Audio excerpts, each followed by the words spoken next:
আমি already UV visible স্পেক্ট্ৰস্কপিৰ ওপৰত discuss কৰি আছিলোঁ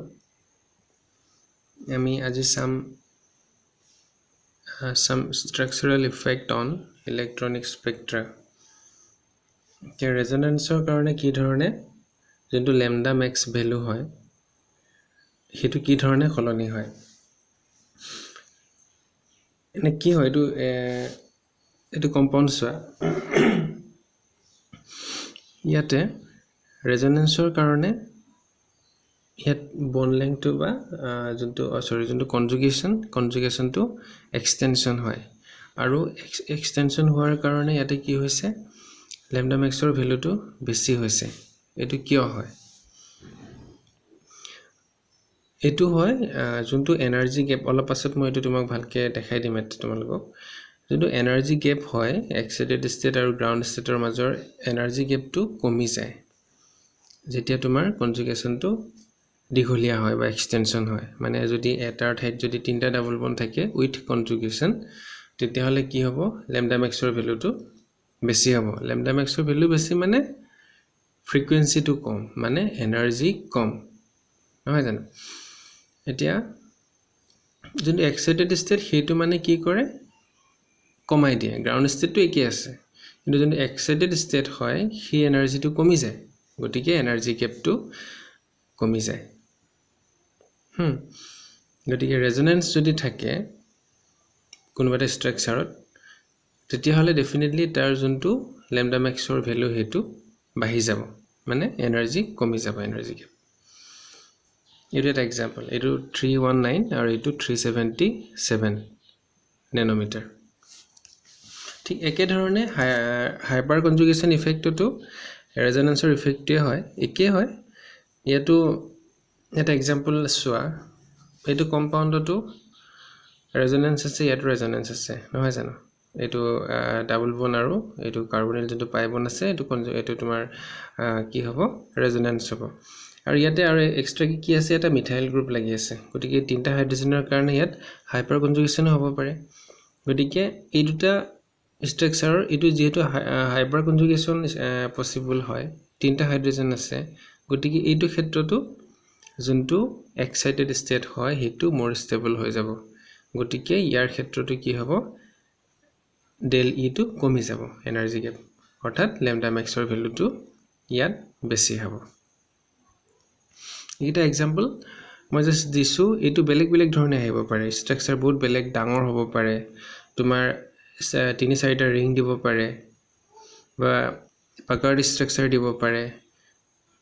হেতু কিন্তু যে ষ্ট্ৰাকচাৰটো যেনেকৈ নহওক যেনেকৈ দেখাত ডাঙৰ না লাগক বা টান না লাগক কিন্তু সিম্পল বেসিক কনসেপ্টটো সেম থাকে গতিকে হেতু চাব লাগে এত কনজুগেশন আছে নেকি বা ইয়াত হাইপাৰ কনজুগেশন আছে নেকি তেতিয়ালে গম পাবা যোনটো আছে বিচাৰিলে দিগদাৰ হ'ব পাৰে যোনটো আছে হেতুৱে তোমাৰ কি হ'ব লেমডা মেক্সৰ ভ্যালুটো বেছি আৰু হেতু কিতে কনফিউজ কৰিব না লাগে লেমডা মেক্স বেছি মানে কি হয়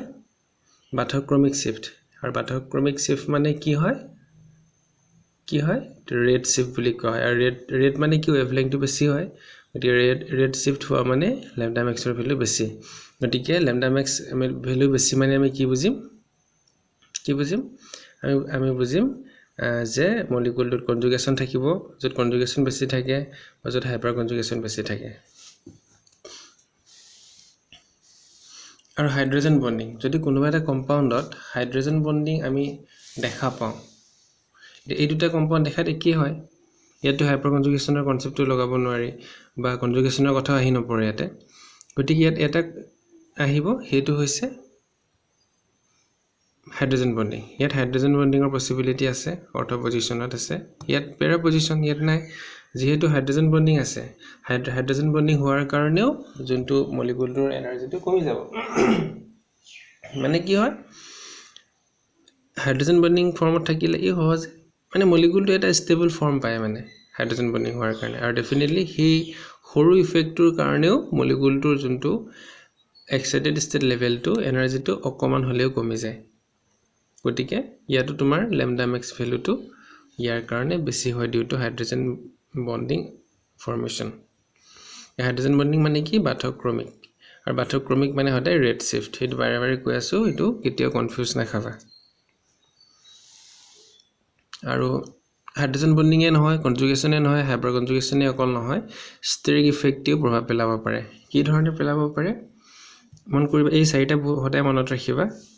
কি কোনোবা এটা কম্পাউণ্ডত হয়তো দুটা থাকিব পাৰে ইয়াৰ ইফেক্ট, কোনোবা এটা থাকিব পাৰে, কোনোবাত হয়তো তিনিটাও থাকিব পাৰে। গতিকে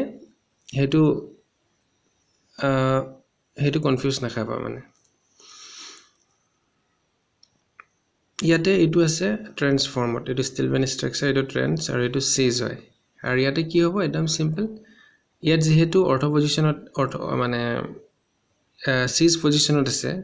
গতিকে ইয়াতে হাইড্ৰোজেন দুটাৰ মাজত এটা ৰিপালশ্যন আহে আৰু সেইকাৰণে আউট অফ প্লেন হয় বেঞ্জিনকেইটা অকণমান। গতিকে ডেফিনেটলি পি এটমিক অৰবিটেলটো বেঞ্জিনৰ এলকিনৰ যোনটো পি এটমিক অৰবিটেল তাৰ লগত পুৰা পেৰেলেল নহয়, অলপমান এইটো আউট অফ প্লেন হয়। গতিকে ইয়াত প্ৰপাৰ কনজুগেশ্যন নহয় আৰু ইয়াত প্ৰপাৰ কনজুগেশ্যন হয়। আৰু আমি জানো যিমানে কনজুগেশ্যনটো প্ৰপাৰ হয় বা এক্সটেনশ্যন অফ কনজুগেশ্যন হয়, লেমডা মেক্স বেছি হয়। গতিকে এইটো ক্ষেত্ৰত কি হ'ব, ইয়াত তোমাৰ লেমডা মেক্সৰ ভেলুটো বেছি হ'ব।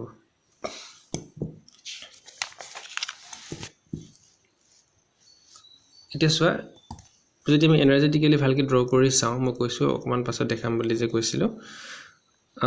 এইটো ষ্ট্ৰাকচাৰত চোৱা, এইটো এটা হৈছে তোমাৰ ডাই এলকিন, মানে এলকালি ডাইন, দুটা এলকিন আছে। এইটো যদি নৰ্মেলি আমি যদি অকল এইটো পাৰ্টটোৰ কাৰণে চাওঁ বা চিম্পল এটা এলকিনৰ কাৰণে চাওঁ, তেতিয়াহ'লে ইয়াত কি হ'ব, এইটো এক্সাইটেড ষ্টেট পাই ষ্টাৰ, এইটো পাই, নহয় জানো? এতিয়া যদি এইটো এটা কনজুগেশ্যনত থাকে বা ইয়াত যদি তোমাৰ মলিকুলটো এইটো হয়, আমি ফাৰ্ষ্টত এইটো এটা মলিকুল ধৰিছিলোঁ হা। এতিয়া যদি মানে আমি ফাৰ্ষ্টতে এনেকুৱা এটা মলিকুল কনচিডাৰ কৰিছিলোঁ জাষ্ট এলকিন, এতিয়া আমি চাইছোঁ গোটেই মলিকুলটো চাইছোঁ, তেতিয়াহ'লে ইহঁতৰ যোনটো এনাৰ্জি গেপ হয়, সেই এনাৰ্জি গেপটোৰ ভিতৰতে অলমষ্ট গোটেইকেইটা এনাৰ্জি অলমষ্ট ছেম হয়। মানে এই গোটেইকেইটা এনাৰ্জি আহি যায়, পাই আৰু পাই ষ্টাৰৰ ভিতৰত এই দুটাও মানে আহি যায়। যদিও অকণমান এনাৰ্জি পাই ষ্টাৰৰ পাইটো বাঢ়ি যাব, পাই 4 টু পাই 1, তথাপিও বহুত বেছি নাবাঢ়ে যে দুটা বস্তু একমডেট কৰোঁতে সিহঁতৰ এনাৰ্জি গেপটো ছেম থাকে। ডেফিনেটলি এনাৰ্জি গেপটো কমি যায় পাই 1 পাই 2 বা পাই ষ্টাৰলৈকে। গতিকে এইটো ক্ষেত্ৰত কি হয়, এইটো কাৰণে তোমাৰ অথনি যে মই কৈছিলোঁ যোনটো ৰেড শ্বিফ্ট হয়, এইটো কাৰণে হয়। যিমানে কনজুগেশ্যন বাঢ়ে এনাৰ্জি গেপটো যিহেতু বাঢ়ি যায় আৰু একেটা গেপৰ ভিতৰতে সোমাই যায়, গতিকে এইটো কি হয়, এনাৰ্জিটো কমি যায়। গতিকে লেমডা মেক্স ভেলুটো বাঢ়ি যায়। এতিয়া এটা ৰুল আছে, উডৱাৰ্ড ৰুল। এইটো ৰুলৰ কামটো কি হ'ল, এটা আমি ধৰা এটা পিক পালোঁ, আমি যেতিয়া আমি বস্তুটো আমি চাম, কম্পাউণ্ডটো যেতিয়া আমি ধৰা এপাৰেটাছত মেচিনত দিলোঁ, তেতিয়া আমি এটা গ্ৰাফ পাম তাৰ পৰা। সেই গ্ৰাফটো চাই পেলাই আমি পিক পাম। ধৰা এটা পিক এনেকুৱাকৈ আহিলে, এতিয়া এইটো চবতছে যোনটো ওখ হয়, যোনটো হাইটটো চবতছে বেছি হয় পিকটো, সেইটোৰ লগত যোনটো ৰিলেটেড লেমডা ভেলু, সেইটো কোৱা হয় লেমডা মেক্স ভেলু। এতিয়া এটা কম্পাউণ্ডৰ কাৰণে যেতিয়া আমি লেমডা মেক্স ভেলুটো গম পাম, বা আমি কম্পাউণ্ডটো গম পোৱাৰ আগতে যদি কাৰ্ভটোৰ পৰা গম পাওঁ এইটো এটা মানে চাৰ্প পিক আছে, আমি ইয়াৰ কাৰণে লেমডা মেক্স কিমান ধৰা পালোঁ আমি 216 নানোমিটাৰ, তেতিয়া আমি ইমাজিন কৰিব পাৰোঁ এই কম্পাউণ্ডটো চাগে এইটো হ'ব পাৰে। এইটো বাৰু তোমাৰ একজেক্ট ষ্ট্ৰাকচাৰ ড্ৰ কৰা নাই, অলপ পাছত গম পাবা, এক্সাম্পল দিম। গতিকে আমি যদি লেমডা মেক্সৰ ভেলুটো গম পাওঁ, তেতিয়াহ'লে আমি কম্পাউণ্ডটো এটা আইডিয়া কৰিব পাৰোঁ। আৰু কি ধৰণে পাৰোঁ, এইটো কিছুমান ৰুল আছে, আমি ৰুলটো চাম। ইজি হয় তোমাৰ, এইকেইটা পঢ়িবা, এইকেইটা থিয়ৰীকেইটা। এইটো হৈছে হোমো এনুলাৰ। যেতিয়া এটা বেঞ্জিনত দুটা ডাবল বন্ড থাকিব কনজুগেটিভলি, সেইটো হৈছে হোমো এনুলাৰ। আৰু যদি দুটা বেলেগ বেলেগ বেঞ্জিন ৰিঙত থাকে, হয়তো ফিউজ হ'ব পাৰে এটা ছাইডত, বা এটা কাৰ্বনো মানে এটা কাৰ্বন এটমতো ফিউজ থাকিব পাৰে, বা দুটা কাৰ্বন মানে এটা বণ্ডতো ফিউজ থাকিব পাৰে। চ' এনেকুৱা ক্ষেত্ৰতো যদি কনজুগেশ্যন থাকে, সেইটোক কোৱা হয় হিটাৰো এনুলাৰ ডাইন। এইটো হিটাৰো এনুলাৰ, দুটা বেলেগ বেলেগ বেঞ্জিনত, এইটো হৈছে হোমো এনুলাৰ। এতিয়া চোৱা, এটা বেছ ভেলু ধৰা হয়, এটা কম্পাউণ্ড আমি যোনটো কম্পাউণ্ড থাকে, ধৰা কিবা এটা ভেলু পালোঁ, তো ডেফিনেটলি আমি সেই ভেলুটোৰ পৰা আমি কম্পাউণ্ডটো প্ৰেডিক্ট কৰিব লাগিব। কি ধৰণে কৰা হয়, এটা পেৰেণ্ট ছিষ্টেম এটা কমপ্লেক্স ধৰা এটা কম্পাউণ্ড আছে ষ্ট্ৰাকচাৰ তাৰ এটা পেৰেণ্ট সিস্টেম আমি কনসিডাৰ কৰি লওঁ এটো কোনটো পেৰেণ্ট সিস্টেম বা তাৰ কাৰণে এটা বেস ভ্যালু আহে এতিয়া এটো হৈছে এসাইক্লিক ডাইন ইয়াৰ কাৰণে 240 নেনোমিটাৰ হেতু ভ্যালু পোৱা হৈছে এক্সপেৰিমেন্টালি আৰু এটো হৈছে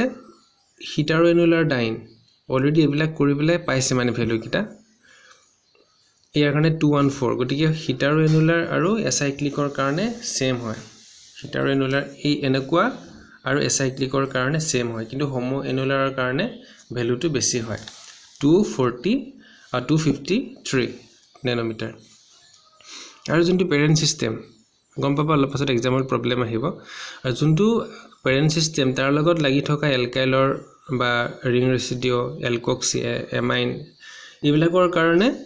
এটা ভ্যালু থাকে মানে এলকাইলৰ কাৰণে ধৰা 5 নেনোমিটাৰ ৰিং ৰেচিডিও কি হয় অলপ পাছত কম এটো 5 নেনোমিটাৰ এলকক্সি কাৰণে 6 নেনোমিটাৰ সো মই বহুত বেছি দিয়া নাই কিটামান এক্সাম্পল দিছো মনৰ ৰাখিবৰ কাৰণে মেইনলি এট এলকাইল ৰিং ৰেচিডিও এলকক্সি কনজুগেটেড এটো ক্ৰস কনজুগেশন এটা ইম্পৰ্টেন্ট মেইন এটা চাবলগীয়া ইম্পৰ্টেন্ট এতিয়া এটা প্ৰবলেম চালে গম পাবা প্ৰা এইটো কম্পাউণ্ড চোৱা আমি এইটো কম্পাউণ্ডৰ কাৰণে মোস্ট ইন্টেন্স বেন্ড টু লগত ৰিলেটেড ল্যাম্ডা ম্যাক্স টো চাব লাগে মানে যোনটো ইন্টেন্সিটি সবচে বেছি কোনটো পিকৰ তাৰ লগত যোনটো ল্যাম্ডা ভ্যালু জড়িত হৈ আছে সেই ভ্যালুটো আমি ক্যালকুলেট কৰিব লাগে এইটো কম্পাউণ্ডৰ কাৰণে ডেফিনেটলি আমি যদি ল্যাম্ডা ম্যাক্স ভ্যালু এটা পাওঁ ধৰা 254 নেনোমিটাৰ যদি পাওঁ তেতিয়া আমি গম পাব পাৰো ক্যালকুলেটেড কৰি এইটো কম্পাউণ্ড হ'ব পাৰে ইয়াৰ কাৰণে বেস ভ্যালু আমি পাইছো মানে যেটো পেৰেণ্ট সিস্টেমটো কি হয় ইয়াৰ সোৱা এ তিনটা মানে ডাবল বন্ড আছে সো কনজুগেশন ইয়ালৈকে এক্সটেন্ড কৰিছে কিন্তু আমি বেস ভ্যালু যেহেতু তিনটাই আমি পাইছো কি আছে এসাইক্লিক হিটাৰো আৰু হোমো গতিকে এই কিটাৰ ভিতৰত কোনটো হ'ব এটো ডেফিনেটলি এসাইক্লিক ডাইন হয় না এইটো ফৰ্ম আছে নাই ইয়াত চাও আছে সো এইটো ধৰিছো আমি এইটো কিয় ধৰা নাই কাৰণ ইয়াতে সাবস্টিটুয়েন্ট আছে সো যত মোৰ সাবস্টিটুয়েন্ট থাকে আমি হেতু ধৰিম গতিকে এইটো এটা পেৰেণ্ট সিস্টেম মানে ইয়াৰ আৰু এই পেৰেণ্ট সিস্টেমটোৰ বেস ভ্যালু কিমান 214 নেনোমিটাৰ আৰু ইয়াত চোৱা ইয়াত তোমাৰ কি আছে দুটা এলকাইল গ্ৰুপ লাগি আছে নহয় জান এই দুটা এলকাইল গ্ৰুপ আৰু এই দুটা এলকাইল গ্ৰুপ সো দুটা এলকাইল গ্ৰুপৰ কাৰণে আমি পাইছো কিমান আহে 5 নেনোমিটাৰ কে সো টোটাল 10 নেনোমিটাৰ আহিলে আৰু আমি লিখা আছে এডিশনাল কনজুগেশন গতিকে এই দুটা পেৰেণ্ট সিস্টেমৰ লগত আৰু এটা ডাবল বন্ড কনজুগেটেড হৈ আছে কাৰণ এটা সিঙ্গল বন্ড এৰিয়াকো ডাবল বন্ড কনজুগেটেড ফৰ্মত আছে ডেফিনেটলি এইটোৰ কাৰণে কি ভ্যালু দিব লাগিব আমি এডিশনাল 30 নেনোমিটাৰ সো গুটি কেটা ল্যাম্ডা ম্যাক্স ভ্যালু হল এজ এ হল 254 বুজি পালা এটা এইটো কম্পাউণ্ডৰ কাৰণে চোৱা ইয়াৰ কাৰণে বেস ভ্যালু কি হয় এটো হৈছে তোমাৰ হিটাৰোএনুলাৰ ইয়াৰ কাৰণে 214 নেনোমিটাৰ আৰু ৰিং ৰেচিডিও কোনবিলাক হয় এই যোনটো পেৰেণ্ট সিস্টেমৰ লগত যিমান কিটা মানে এই কিটা কোনোবা ৰিংত কিমানটা পজিশনত কানেক্টেড হৈ আছে সো দুটা ৰিং আছে আৰু দুটা সাইকেল আছে গতিকে এইটো সাইকেলত এই যোনটো পেৰেণ্ট সিস্টেম ইয়াত কানেক্টেড হৈ আছে আৰু এইটো বন্ডত কানেক্টেড হৈ আছে গতিকে এটা দুটা তিনটা চাৰিটা গতিকে চাৰিটা ৰিং ৰেচিডিও আছে বুজি পালা মানে কোনোবা এটা পেৰেণ্ট সিস্টেম যিকোনো ৰিংত কিমানটা পজিশনত বা কিমানটা বন্ড কানেক্টেড হৈ আছে ইয়াৰ গতিকে এইটো কানেক্টেড হৈ আছে এইটো যোনটো পেৰেণ্ট সিস্টেম ইয়াত কানেক্টেড নহয় না সো চাৰিটা সো ইয়াত 234 নেনোমিটাৰ ল্যাম্ডা ম্যাক্স ভ্যালু আৰু এইটো হৈছে এইটোৰ কাৰণে কি এইটো হোমোএনুলাৰ দেখিছা এটা ৰিংতে আছে এটা বেনজিনতে আছে বেনজিন নহয় এটা ৰিংতে আছে সাইকেলতে গতিকে ইয়াৰ ভ্যালু আমি জানো হোমোএনুলাৰ 253 তিনটা ৰিং ৰেচিডিও আছে কেনেকৈ আছে সো এইটো যোনটো পেৰেণ্ট সিস্টেমটো হৈছে হয় না এইটো পেৰেণ্ট সিস্টেম হয় গতিকে ইয়াৰ লগত কোড কানেক্টেড হৈ আছে এটা এইটো আৰু এটা এইটো আৰু এটা এইটো গতিকে যোনটো পেৰেণ্ট সিস্টেম হয় ইয়াৰ যোনটো কনজুগেশন দুটা ডাবল বন্ড আছে এটো কোড কানেক্টেড হৈ আছে এটা দুটা আৰু তিনটা সো তিনটা ৰিং ৰেচিডিও আছে আৰু এক্সোসাইক্লিক ডাবল বন্ড তোমালকে পাইছা দুটা বেনজিন ৰিং যেতিয়া এটা বন্ডত কানেক্টেড হৈ থাকে তাৰ লগত যদি ডাবল বন্ড থাকে মাজত নহয় কিন্তু ইয়াত বা ইয়াত থাকিলে এটো এক্সোসাইক্লিক ডাবল বন্ড বুলি কোৱা হয় ইয়াত যেটো এটা আছে গতিকে এইটোৰ কাৰণে 25 নেনোমিটাৰ আহিলে সো 273 আৰু এইটোৰ কাৰণে চোৱা ইয়াত তোমাৰ কি আছে এইটো এটা পসিবিলিটি আছে আৰু এইটো এটা পসিবিলিটি আছে হয়নে এইটো হৈছে হিটাৰো আৰু এইটো হৈছে হোমো এনুলাৰ যেটো হোমো এনুলাৰ টু বেস ভ্যালু বেছি হয় গতি এইটো প্ৰিফাৰ কৰা হয় ইয়াৰ কাৰণে কিমান ভ্যালু 253 নেনোমিটাৰ আহিলে আৰু ইয়াত ৰিং ৰেচিডিউ কেটা আছে এইটো যোনটো পেৰেন্ট সিস্টেমৰ লগত কেটা আছে এটা এফালে আছে তোমাৰ দুটা তিনটা চাৰিটা মানে তোমালোকে এইটো চাব লাগে এই যে বনটো আছে ইয়াৰ লগত কিমান কানেক্টেড এটা এইটো ৰিংয়ে হয় দুটা এইটো ৰিংত কানেক্টেড এইটো তিনটা চাৰিটা আৰু এক্সোসাইক্লিক ডাবল বন্ড কেটা আছে মই কৈছো দুটা মানে বেনজিন ৰিং যত ফিউজ হৈ কানেক্টেড হয় যোনটো বন্ডত তা ডাবল বন্ড লাগি থাকিলে সো এইটো এটা ডাবল বন্ড লাগি আছে আৰু এইটো এটা ডাবল বন্ড লাগি আছে নহয় জানো সো দুটা এক্সোসাইক্লিক ডাবল বন্ড 10 নেনোমিটাৰ আৰু এইটো যোনটো কনজুগেশ্যন এডিয়ালৈকে এক্সটেন্ড হৈছে সো হয়নে এক্সটেন্ডেড কনজুগেশ্যন সো ডেফিনেটলি 30 নেনোমিটাৰ আহিলে সো 313 নেনোমিটাৰ এইটোৰ কাৰণে সো এইটো পসিবিলিটি আছে আৰু এইটো পসিবিলিটি আছে কিন্তু এইটো পসিবিলিটিত ৰিং ৰেচিডিউ চাৰিটা আছে আৰু এইটো যোনটো দুটা হিটাৰ এনুলাৰ হয় আমি যদি এইটো কনসিডাৰ কৰো এইটো এটা হিটাৰ বা এইটো হিটাৰ হৈছে কিন্তু যত ৰিং ৰেচিডিউ বেছি থাকে বা সাবস্টিটিউয়েন্ট বেছি থাকে এইবিলাক প্ৰিফাৰ কৰা হয় গতিকে যেটো তিনটা আছে এইটোত কিন্তু ইয়াত চাৰিটা আছে এটা দুটা তিনটা চাৰিটা নহয় নে চাৰিটা ৰিং ৰেচিডিউ বেস ভ্যালু 214 আৰু ক্ৰস কনজুগেশ্যন আছে এইটো কনজুগেশ্যনটো তোমাৰ যদি বেলেগ এটা ডাইৰেকশনত থাকে হয় না এফালে এটা কনজুগেশ্যন আছে কিন্তু এইটো কনজুগেশ্যন কন্টিনিউ নকৰে এফালে আছে বেলেগ ডাইৰেকশনত আছে গতিকে হেবিলাক হৈছে ক্ৰস কনজুগেশ্যন হয় না এইটো থাকিও লাভ নাই মানে এইটো কনজুগেশ্যন গতিকে এইটো ইয়াৰ কাৰণে 0 নেনোমিটাৰ আহে আৰু টু এক্সোসাইক্লিক ডাবল বন্ড যেহেতু মই কৈছে যত কানেক্টেড হৈ থাকে তাত যদি ডাবল বন্ড থাকে এইটো এটা সো দুটা এক্সোসাইক্লিক ডাবল বন্ড আছে গতিকে এইটো ভ্যালু হৈছে 244 নেনোমিটাৰ ঠিক আছে আজিলৈ ইয়াতে ৰাখিছো